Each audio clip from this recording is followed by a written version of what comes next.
Sir दर्द में भी, दूसरी दर्दों में भी ये अलामत सब जगह मिलेगी, आहिस्ता आहिस्ता बढ़ती हैं, एकदम पीछा छोड़ देती हैं।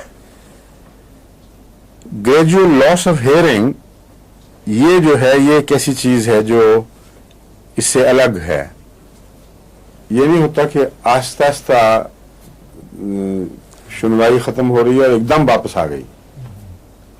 यहाँ इसका आम मिजाज अपने खुद अपने ये यहाँ इस बीमारी में इसका मिजाज अपने आम मिजाज से मुख्तलिफ है।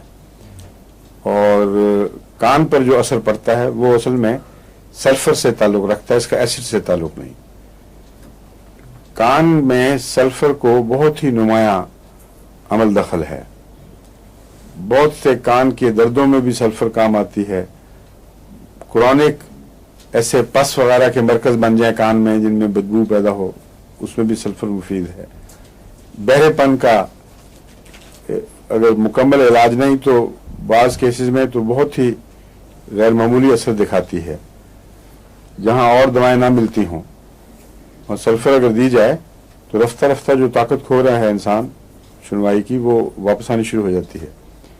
और जितना नुकसान हो चुका हो उससे आगे नहीं फिर बढ़ता, बल्कि आधा आधा नुकसान वापस भी हो जाता है। H2SO4 H2SO4 ये जो है इसमें कान का जो नुकसान बताया है आहिस्ता आहिस्ता, ये सल्फर से ताल्लुक रखने वाली चीज है, एसिड की अलामत नहीं है।